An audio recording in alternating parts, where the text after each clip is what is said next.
Hey guys, Jim Rose from RPM Dynamics. In this video, we're going to go over the workflow of the Midas HD96. Keep in mind, this is September 2019. This is a pre-release console that Midas has a few of these around the world that they're just showing off in trade shows, getting people familiar with the surface. But this is probably pretty close to what you're going to see upon release, but don't hold this for Bible because in the next couple of months, things have the potential of changing. On the screen, there are 5 workflow options that you can view. The workflows are navigated through and changed through this toolbar across the top. The thing with this toolbar across the top is when the console ships as stock, only 4 of the views are active in it. If you want to make any changes in it, you can go into, get out of that. We can go into the menu tab here. There's a customized toolbar button. And there's a front of house viewing option that we're going to add here, so I can show you this. We can everything's drag and drop to change the items that are in this toolbar. So what we did is we went to the customized toolbar button next to the menu here, and this opened this window. This allows us to take any of these items, move them up to the toolbar versus the ones that are up there. So once your show's going, anything you don't need up here, you can drag back down, you can change things, move them around to be comfortable for what you need for your show. So we're going to do that right there. And what we've done is added the front of house one into the top. So there's 5 workflow options. The first workflow option on the screen is called Home.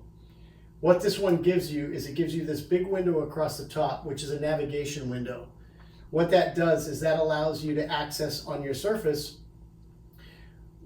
different areas of the inputs, outputs, pop groups, VCAs, what you would want to get to by the push of a button. Right now you'll see this is showing inputs, and it's inputs 1 to 96.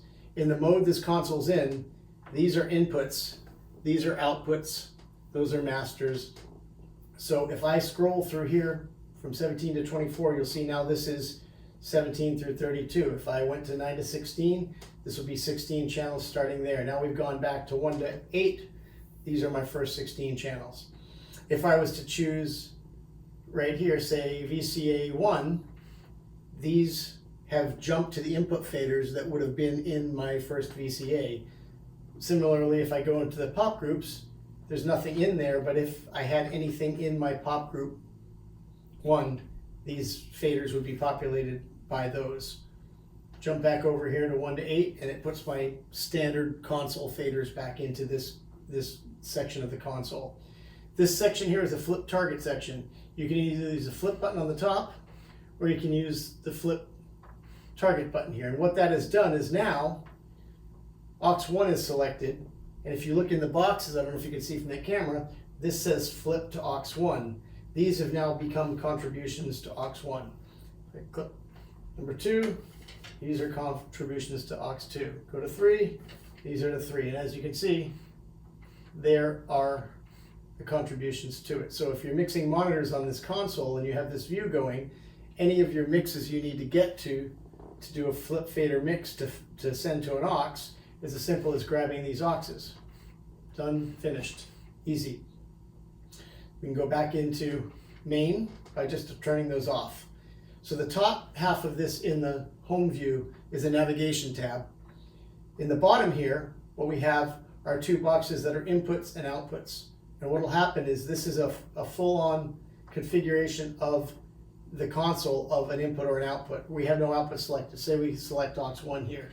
Now this box here is aux1. And these faders just moved because I'm in flip mode. We'll turn it off, it goes back to regular.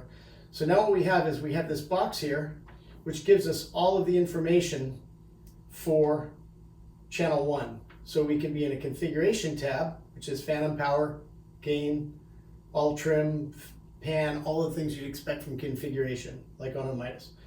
We go to equalizer, here's your equalizer.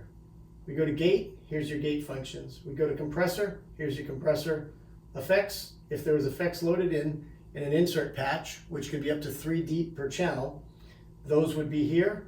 And if we go to sends, here's your send options for where you want to send this to. Aux's outputs are similarly the same. You have your areas that you'd be looking into, and those are based on an output. Keep in mind, this here And the home view that we're looking at here, this view these are views. These don't change the way the console operates. The second view option on this console, now that we've seen this with the navigation tab, all of our input information and all of our output information, we can go to a channel view tab. That changes the screen now, so now we have this section for navigation across the top that can either be inputs, groups, inputs and outputs. There's my outputs. So we can still scroll to get to the bottom of our thing. We're in inputs right now.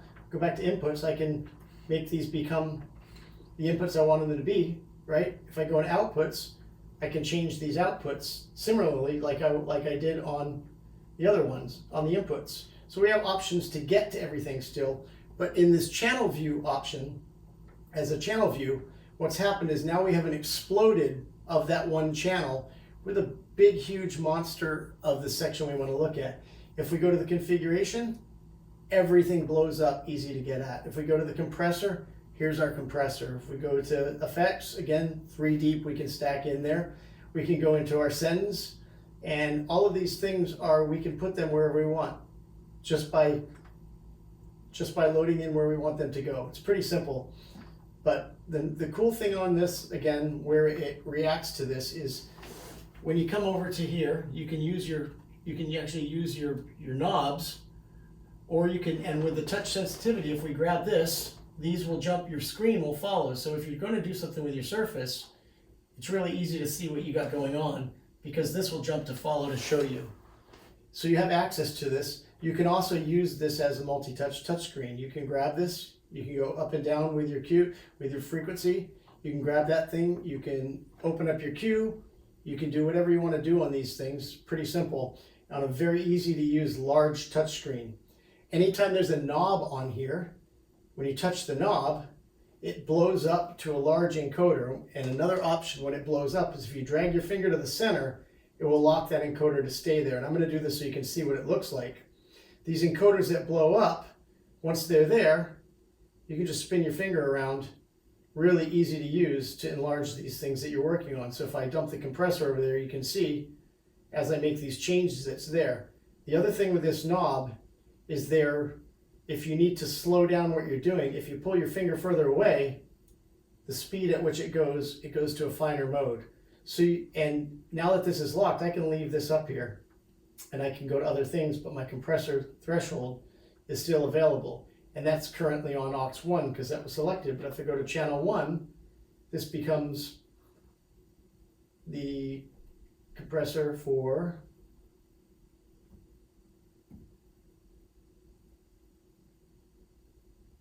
input 1. And these inputs will change. The reason that didn't change on me before is because that was an output versus an input. But I have access to saving these things to be able to access and get to these. Pretty awesome the way that these work. Really easy to use, easy to follow, easy to see. So now we have this view will explode everything to large. Again, you can use all of your knobs here. You can get into everything you need to get with turning your buttons on or changing values, changing the channel you want to do it on just by selecting buttons. Really easy. This is the channel view if you're on a single channel. If you go into automation mode, this puts you into a screen where you have your console navigation still in layers, so you can still get to your inputs, you can still get to your auxes, you can get to whatever you need to through this navigation tab here. You have one block of input or output, whichever one you so choose to do will be in this corner here, again through tabs. But on the other side of the screen, it gives you a big automation playlist. So any of your scenes that you're going to be scrolling through are scenes that now you have a big list. And as you scroll through your scenes, all of these scenes give you a big block where you can leave notes or events, things like that. So this is if you're running an automation show, you have a big, huge screen in front of you to make things easy to see and operate. Front of house mode, which is the fifth mode, front of house mode gives you console navigation and your inputs on the top. It still has your outputs, but it gives you a smaller version of your automation tab. So if you're running front of house, this should give you all of the information that you need to run that show. Another option this screen has is, along with running it like this, if you drag up from the bottom, you can load a channel section onto the screen, which again, here's all of the information for these channels that are here. Or I can go into faders that are on the screen. The faders that are on the screen is really cool in the fact that it's multi-touch, multi-gesture, 10 fingers deep. So you can do multiple things on this screen. You're not tied to just a single point surface. So if you have people that want to, be panning between two things differently, you can do that. Or you can be turning off panning something over here and doing something over here. You have options to be able to use this more like a tactile surface on the screen due to the multi-touch. So these are the 5 layers of navigation that you can go through on the console. And again, this is at this version. Whatever little tweaks and that happen in the future could be a little different. I'm just letting you know this is where the console is at now. Along with these five screen layouts we got in the workflow, we also have this navigation tab that we can change things. There are surface layouts. So the surface layout on this console right now is set in Pro Series mode. In Pro Series mode right here, there are 2 area A's which are set up as inputs. There's a VCA MCA output section here, and there's a master section set up here. And the way that this console is set up now, no matter which one of these view modes I go into, that I showed you, that change the screen, this console layout stays the same. In this navigation tab, we can choose to have this surface be different. We can go to the HD94 mode. In that mode, there's 3 fader banks that are inputs and masters. So that's accessible through a user button if it's programmed here, but the workflow layouts, we can pick and choose which one of these layouts we want when we are in this screen view mode. So if we were to say when we're in automation mode, we want to have 24 channels in front of us. By switching it to this surface layout 2, it'll only follow when it is in this automation view. If we go to the workflow of the home screen, these turn back into outputs, which is where you can see this VCA output section, like Pro Series 2, is set for that view. So there's a ton of different layout features you can do to customize this surface to work for you as the user. Along with the layouts, right now you have 3 surface layouts here, and they're loaded with a Pro Series mode, an HD mode that's like this, and a theater mode, which has, in theater mode, if we were to set that into here, you'll see when we go to single channel here, it's going to be input channels, VCAs, outputs, and masters. So when we're in this, if we go to this channel view mode now, you can see what happened now is now we have 8 channels of inputs, 8 channels of VCAs, 8 channels of outputs, and masters. And this option is one that we've chose that will only show up when we're looking at it as a channel view. If we go back to the home screen, these turn back into 16 inputs, an output or VCA section like on a Pro 2, and a master section. These 3 layouts are here, but there's a few other, there's a monitor mode. If we take this monitor mode and say we drag this down here, and we put it in here, in monitor mode, there are 2 area A's, which are inputs. There's an output section here, and then there's a masters. So instead of VCAs unfolding here, if you're in monitor mode, this bank will stay set as outputs for you. If you go into VCA mix mode, right? We can scroll this one down there and set this into something. That'll turn into a mode that you always have 16 channels on the surface. This bank will always stay as VCAs, but this will also stay as VCAs. So now if we go back, we've got this set for, let's move it to home mode, in home, okay? So now if you're in home or if you're in single channel, this is the layout you get. If you are in console view or if you are in front of house view, the layout you'll get will be like a Pro 2, and if you're in automation mode, you'll have 3 banks of inputs and masters. So it gives you these options to move everything around. So now we're going to go back into home mode here, and you can see what we've got is we've got 16 inputs, and now we have 12 VCAs in front of us. If you scroll through your VCAs, it'd be 1 to 12, 13 to 24. So the layout of the console is different. Along with these programmed sections that we already have, we can add a new layout. And if we add a new layout of our own, right, this new config, if we drag in a new config down here, if it lets me drag it, come on. Once we put the new config here, this new config, we can edit this preset, and I can make these banks be anything. I can move anything anywhere I want. I can say I want to have this first one be an area A, which is going to be load, or it can be an area B, or it can be a VCA, or it can be an output, or it can be a masters, or it can be whatever I want it to be. I can have clip channels show up in a bank, or I can set up a custom bank that I can set each bank to be anything I want. So I could make this bank be inputs, VCAs, outputs, everything combined.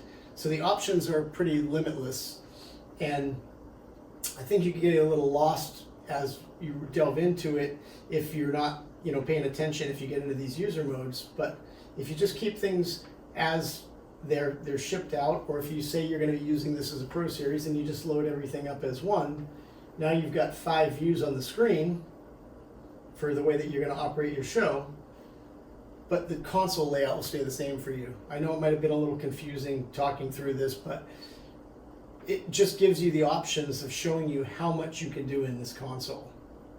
The other thing in this console is this middle section here, when we get into there.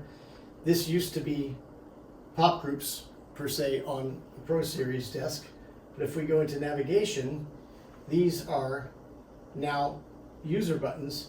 That these user buttons, through this navigation screen, we can choose these buttons to be anything.